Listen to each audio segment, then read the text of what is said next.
Hey, welcome everybody to Rumor and Innuendo. I'm your host, Robert Karplis. I know what you're thinking. Where the hell's Dom? I'm thinking the same thing.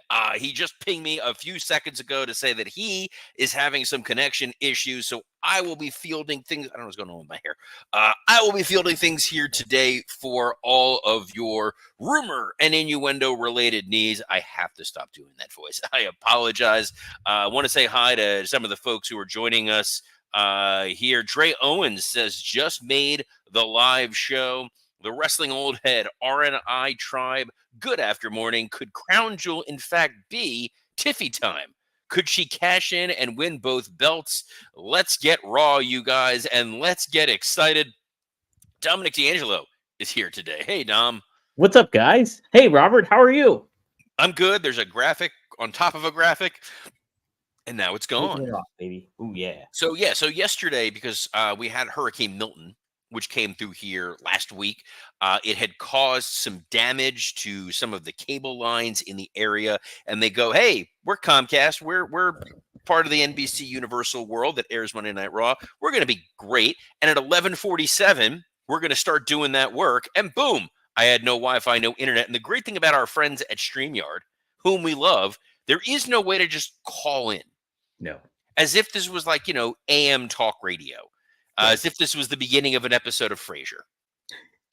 But sadly, it is not. But man, we have a ton of stuff to talk about here. Mr. D'Angelo, I don't like that you're wearing the Yankees hat because you don't seem to bring teams luck.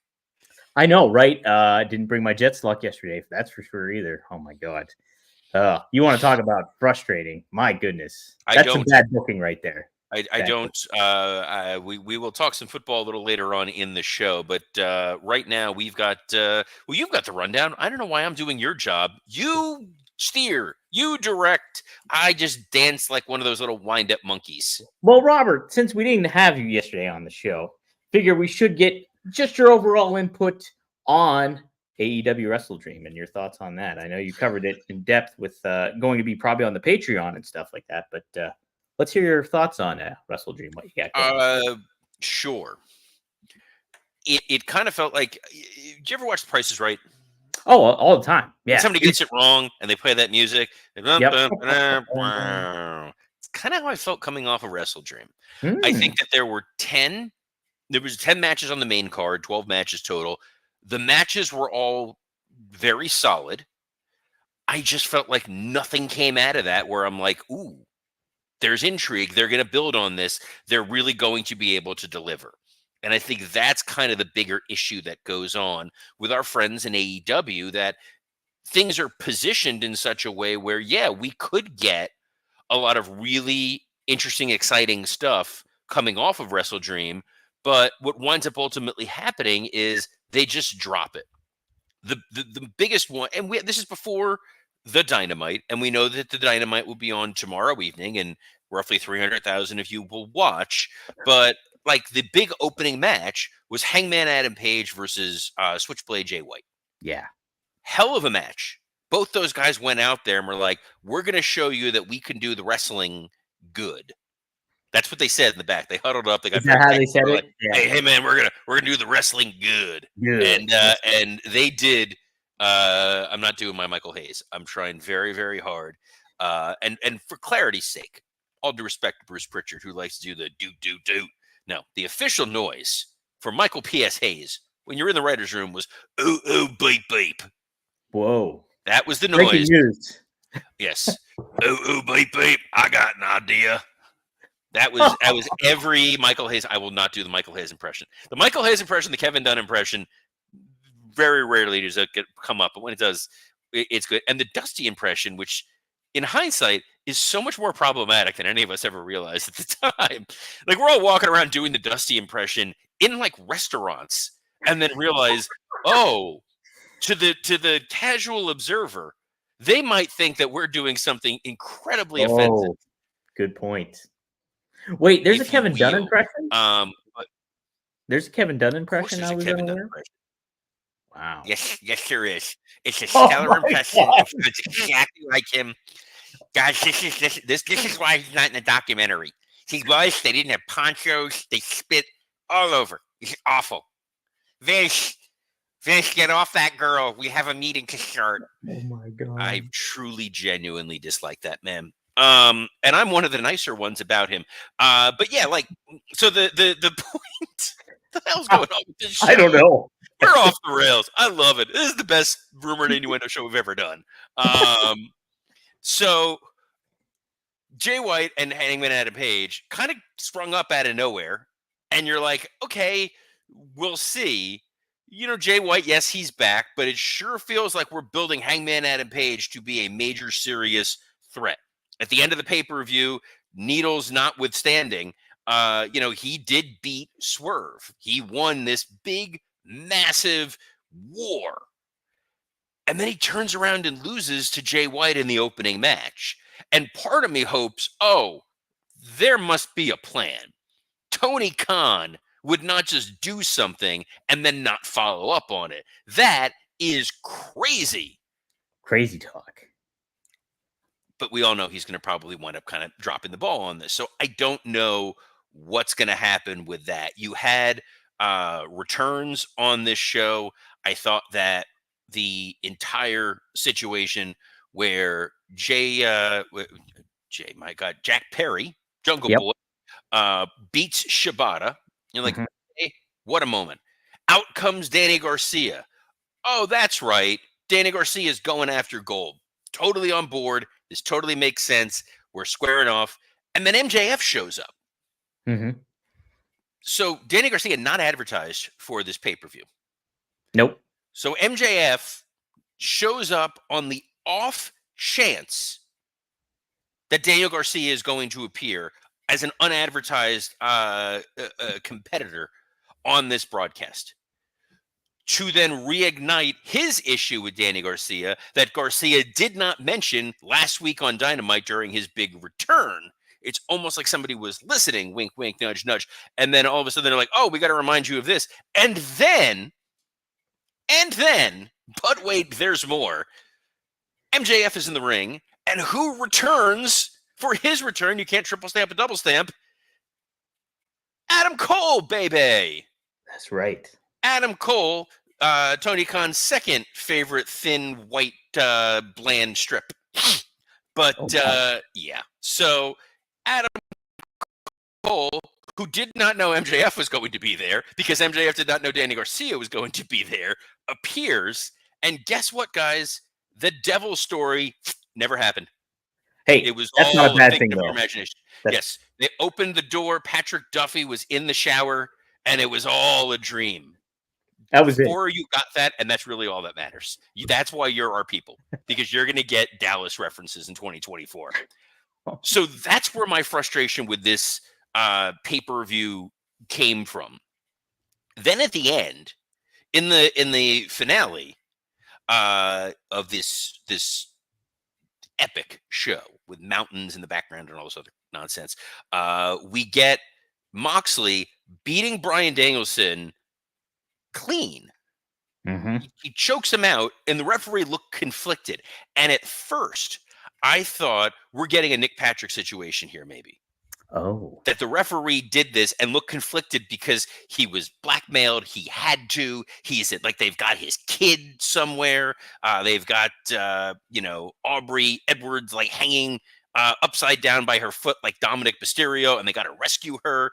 But no, it was a referee's decision. Jon Moxley has beaten Bryan Danielson. Bryan Danielson's regular career ends via this chokeout. So the audience, some of which are just pissed at what they see, some of them are confused. So they don't even know how to properly respond during this melee. Yeah. And then after the match is over, you get everybody coming out, and then Wheeler Yuta's there. And I'm going, I said last week, Wheeler Yuta's not going to turn, because that would have made last week's Dynamite Tuesday that 114 of you watched irrelevant, because Yuta had the hammer in his hand. I'm going to use this remote control as a pretending hammer. He had the hammer in his hand, and he's like looking at Bryan and looking at those guys, and he doesn't use it. So was he not on board then? And then afterwards saw the Dynamite ratings and was like, I can't subscribe to Bryan as champion anymore. I got to hit him with a hammer or something. So none of this makes any sense.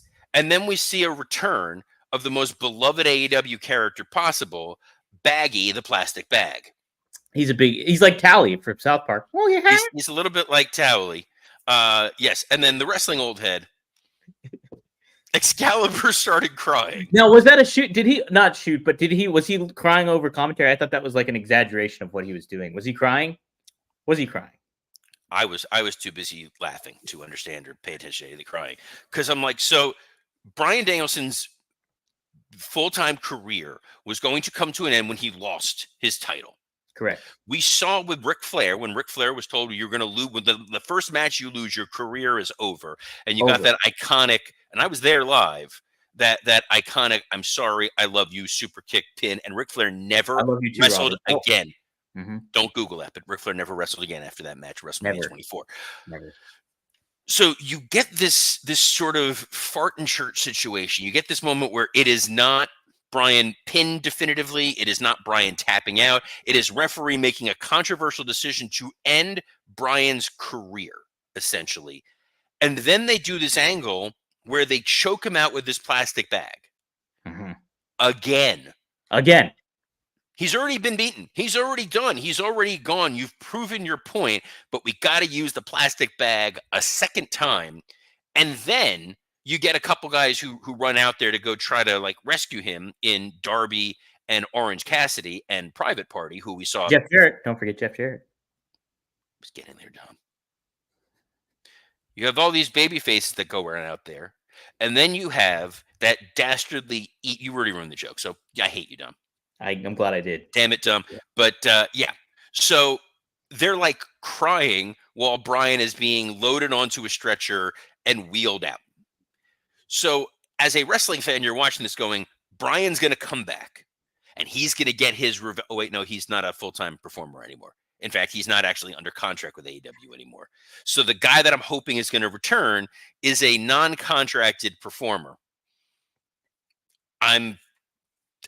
This is why I said I did not know how I was going to feel about Wrestle Dream. And when I look back on it, I'm like, were there any matches that were terrible? No. I think that their matches were executed really, really well. And if you want to tune in to an AEW pay-per-view because you know that you're going to get 3.5, 4-star, 5-star matches, God bless you, go into and spend your hard-earned money. If you're watching this for the other part of what makes wrestling incredible, which is the emotional connection to what you are witnessing, it did not feel like it was there. The Darby Allin Brody King match was a very solid, very physical match. At the end of the day, we said it wasn't going to mean anything. Guess what? Didn't really mean anything. It was there to remind you that Darby can beat big guys. So when he tries to run out there at the end to go attack Moxley, you're like, oh, yeah, Darby could theoretically win the title from the guy he just lost to at Grand Slam. So I think some of this stuff, I'm with you on a lot of this aspect of like, it doesn't really continue anything. It's not getting you invested into a whole lot of stuff, with the exception, and I'm more on the side of you where it's like Tony Khan has not really given us a vote of confidence that he's going to keep things perpetuating moving forward when it comes to storyline stuff. But I feel with Jay White getting a clean win off of Hangman Page right off the bat, off a fresh face turn for him, I think that could really speak to making Jay White one of your big baby faces of the company and furthering and establishing a new classic feud between Hangman and somebody else, and that being Jay White. So I think there's something there. When it comes to Darby and Brody, I love that match. And there was the moment after the match where the two shook hands, so we could see Brody King align with Darby Allin down the line. No, he's part of the spooky guys. He might not be. Right. Yeah, he's a spooky guy. He's a spooky guy, Dom. He can't join. He can't join. He's a spooky guy. There are rules. There's rules here. This is not Smokey. Rules, God damn it. But right here, Wrestling All Hood points out, I wonder if the last shot of Darby, Hook, Cassidy, and Garcia was done intentionally. Absolutely. Yeah, you are trying to now reestablish that we've got these young guys, these pillars, who we're going to build on. Mm-hmm. The problem is the last round of pillars, did not withstand the heavy winds. Yeah, we had Britt. No, Britt. No, the four pillars officially based on the T-shirt. It was Darby Allin, it was Jack Perry, it was Sammy Guevara, and it was MJF. Oh, okay. I thought Those Britt were the 4 pillars with which this was going to be built upon. The Orange Cassidy pep talk earlier with Jerry Lynn Yes. felt weirdly out of place, and I went like, oh, we're trying to remind people Orange Cassidy's a main event style guy. But don't worry, we saw him in the Jericho match a little earlier. Yeah. And the overarching theme for this Moxley storyline is they're working on behalf of something. Would you agree? Yes, correct. That seems to be the who's the man behind the curtain. Exactly. Who is coming with the money?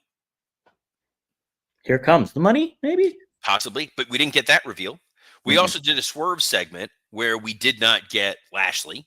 Nope. Nor did we get Swerve really making a definitive statement of where he is. So I don't know why you had that on your pay-per-view other than they were in Washington and they wanted to bring Swerve back out. I had hypothesized, pontificated, whatever, that the finish of this pay-per-view was going to be the heels beating down Danielson and Swerve being the one to make the save and cementing himself as your top babyface. Did not happen. We did not get that. The match that I apologize to those of you that I spoiled because I got some mean tweets. Last week I had predicted what was going to happen at the end of that triple threat, that it was going to be Kyle Fletcher who was going to attack Oscar. And we got like that. Booking made perfect sense. Totally fine with that. Mariah May beating Willow clean. Fine. Let's establish, because we know this was just a match to get us to the next thing. The Bucks beating Private Party, sure. But man, your phone is blowing. I know, I'm blowing up only Hollywood right now. I'm moving this phone. Yeah. So what's bizarre is, correct me if I'm wrong. I'm pretty sure that the Young Bucks and Jack Perry and Kazuchika Okada were starting a war with Tony Khan. Yeah. It was the only time we saw physicality on Tony. I mean, major physicality. That dude took a Melcher driver or whatever, the TK driver, and he sold it like on In Living Color when they would fling the Fire Marshal Bill body. Yeah. And we got nothing out of that other than not Adam Pearce, Christopher Daniels as a somewhat authority figure sometimes. So the Moxley crew trying to take over, while there was already a group of folks who were trying to take over, is a little bit why I'm like, yeah, we'll see what comes out of Wrestle Dream. But at least we're going to finally see the MJF Danny Garcia story pay off in an MJF Adam Cole match to pay off a Devil storyline that never happened. Yeah, I'm looking forward to that, I think. Yeah, they got a lot of loose ends to tie up, if you will. A lot of heel factions going on. There's just a certain amount of confusion and not you get a sense of where they're kind of going, but they have to give us the goodwill and show us the goodwill that they know what they're doing when it comes to this stuff, because we haven't gotten that in the past. So new TV deal. Is this New Horizons? Oh, we didn't even mention that Jimmy Jacobs is reportedly gone from AEW on top of that as well. Really? Yes, he's gone. Just mutually parted ways. Say they're on good terms, but Jimmy is done. And he was notoriously Tony Khan's right-hand man, his main assistant, everything like that. So take that for what you will. Maybe this will indicate a change. Maybe it won't. Jimmy's a brilliant guy who understands wrestling really, really well. I think that, his unfortunate departure from WWE due to that Young Bucks photo curtailed what could have been a really fruitful opportunity for him long-term in WWE. Wrestling Old Head says Jacobs said he was burnt out, apparently. Yeah, I can see that. I can see that watching this show.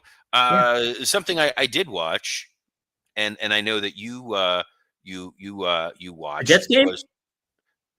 You know what? Since we're here, since we're at that point, we may as well talk about it, because look, this is the best time of the year, guys. Football is back. We're talking NFL Sundays, college football Saturdays, and I want to talk about the Gator game and that glorious grind of fantasy football lineups. This is where your inner GM comes alive, setting the perfect fantasy roster, screaming at your TV, and making last-minute waiver moves that either make you a hero or the guy everyone ridicules in the group chat. But listen, when you're over here making sure your fantasy team is dialed up, don't let your personal grooming become the guy that gets left on the bench.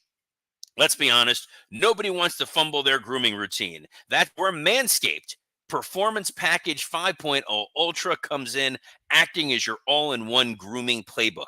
From keeping things sharp down there with the Lawnmower 5.0 to taking care of those rogue nose and ear hairs with the Weed Whacker 2.0, this is the lineup that keeps you looking and feeling like a champ on and off the field. Join over 10 million men worldwide who trust Manscaped and get ready for kickoff by heading over to manscaped.com. Use the code RUMOR for 20% off plus free shipping. Trust me, you'll be drafting the real MVP of grooming this season. Can't help it. I saw MVP. I thought they were going to be talking about MVP in this. They did not, but you go over to manscaped.com, you throw in that code RUMOR, you're going to get some free gifts as well. The Performance Package 5.0 Ultra doesn't stop at grooming essentials. It also comes with 2 free gifts, the Boxer 2.0 Midnight Bravo and the Shed 2.0 Toiletry Bag, premium gear to ensure you'll always be ready for action, whether at home or on the road. I am actually traveling this Friday to Gainesville to go see the University of Florida Gators take on Kentucky, and I have my Shed 2.0 toiletry bag all ready to go for this trip. Guys, get 20% off plus free shipping with the code RUMOR at manscaped.com. That's 20% off plus free shipping with the code RUMOR at manscaped.com. Stay on top of your grooming game and be ready for anything this season throws your way, like Graham Mertz being out forever. He's now injured. He's done. He has called it a career. Great googly moogly. Yes, but Raw last night was taped during a time in which Graham Mertz was still up and spry a week ago Monday. How about that? This was either this was a pre-taped show, or they flew over from Europe, went back to St. Louis, Missouri. That guy in the CM Punk t-shirt with the winter hat and mittens happened to be front row once again, and they put on a 2-hour edition of Raw. Dom, what did you think of this show? I thought it was fine. It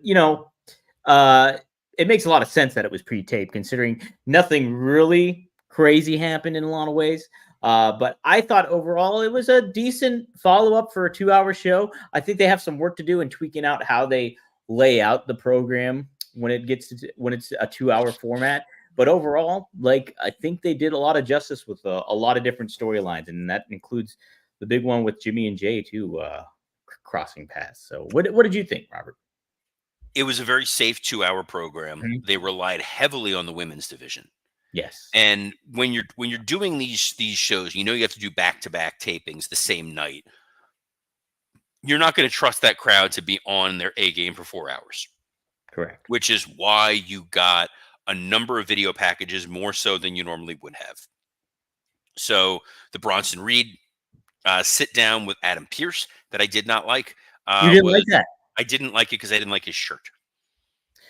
Was that a Vader shirt? I thought he had a big Van Vader shirt. The problem is, like certain wrestlers, CM Punk can wear a Bret Hart t-shirt, makes sense. Kevin Owens can wear a Dusty Rhodes shirt, it's fine. The Rock can wear a Roots of Fight shirt, it looks hip. Bronson Reed is he's not a human, he's a monster. I don't want to think that he's a monster who happens to have a closet full of pro wrestling t-shirts waiting there for him. Like he's like, I know what shirt I'm going to put on for my interview. It's like, no, I just want him to focus on, I squash people with tsunamis, and that's it. Not, I squash people with tsunamis, and did you guys check out this sweet big Van Vader shirt? It's awesome. And then you're thinking of Harley Race with his blonde afro. It's brutal. So here, that was what that bugged me. They did the Braun Breaker video package as opposed to doing it in person. The opening segment of Raw. Mm-hmm. Let's talk about this for a moment here. It was like a Christopher Nolan film. This was Inception. This was Interstellar. This was trying to explain the plot of Tenet. Oh my! Rhea Ripley went out there, pre-taped last Monday, to talk about a match that happened the Friday after the last Monday show that crowd did not already see, with the video package inserted from the Friday show that the Monday crowd from last week is theoretically reacting to without knowing what's going on. And then Tiffany Stratton is out there talking about what happened on Friday without actually talking about what happened on Friday because it hasn't happened yet. But we're trying to pretend it has already happened. And then you have Liv Morgan and Raquel Rodriguez attacking both because of what happened at the end of SmackDown without that having happened yet. When Tiffany Stratton had referenced, don't mess with Nia Jax, when Rhea Ripley and Nia Jax have not yet crossed paths in front of those fine folks in Missouri. And then you had Jade Cargill and Bianca Belair defend the women's tag team titles, which happened a week ago Monday. But then they showed up on NXT Live wearing the women's tag titles. They defended those titles on SmackDown Friday wearing those tag titles. So here, it was sort of fait accompli. Are they going to win? Are they going to retain those titles or not? Which would have been like 1991 WWF Superstars level of booking to have them fake wear the titles that they don't actually have. And then you have their number one contenders sitting ringside for Raw, even though they just lost on SmackDown to Jade and Bianca. This was all the first half hour. My brain imploded within itself. So, yeah.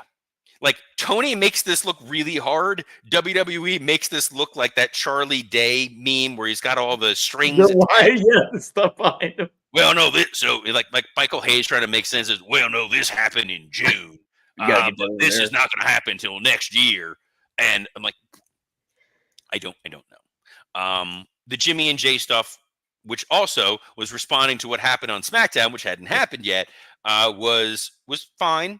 Like, hey, we're going to tease that reunion out because we have to get through the treading water PLE that is Crown Jewel. But I think we can all agree the real crown jewel of this show is Mr. Dominic D'Angelo, who is also the crown jewel of a number of other shows he produces, including Something to Sports Entertainment With, which I recorded this morning, which should be up now for Patreon subscribers over at Working Stiff. Oh, it will be momentarily, Robert. You just hold on right there. Yeah, I want to build anticipation and get your thoughts. That's what this is about. Yes, that'll be up later today. Sign up for the Working Stiff Patreon to the highest level, and you can hear Robert review Raw a little bit more. Get in depth. Yes, as far as me, check out One of a Kind with RVD. New episode just released yesterday. We talk about Eddie Guerrero, his chemistry with Eddie Guerrero. We talk about Ultimate Warrior, his relationship with the Ultimate Warrior, and he gives a little details behind the WWE Legends deal that he signed for 3 years already, but for some reason it made news this week. So it was weird that made, you know why that made news this week? Because he was on another show and he was talking about it. Oh, okay. Yeah. Glad that I know what's going on with Rob Van Dam. Yeah, I'm glad you're aware of that stuff. So yes, I wouldn't know. I've only worked with Rob once. That's it. Really? He was on the shelf. The only time I dealt with Rob was we did an ECW house show. It's the only ECW house show at the ECW arena. Wow. So I got to interview Rob there for that, which was great. I mean, you'll find this hard to believe. A laid back guy. Yeah. Someone who's not a laid back guy is me, but my co-host on Working Stiff, Scott Chaplin, sure as hell is. And he and I sat down and we had us a chat about all things wrestling. We're going to be talking Wrestle Dream, him and I, in depth of the Patreon. And then this week's episode, hopefully, as long as SoundCloud cooperates, I'll be up on iTunes, Spotify, and wherever you get podcasts, which is where you can get the audio version of this show. In case you missed it, or you just don't want to look at Dom and I, and you just want to hear us in your ear holes, by all means, go ahead and do that. But we're going to be back here tomorrow at noon Eastern for a brand new edition of Rumor and Innuendo on a plethora of platforms, including the WWE Creative_ish X account, the SE Scoops X account, and on YouTube on Rumor and Innuendo, Working Stiff, and ad-free shows. So on behalf of the Athletic Curse, Dominic D'Angelo, I'm Robert Karpelis. Best of luck in your future endeavors. I'm in a New York state of mind, baby. New York state of mind.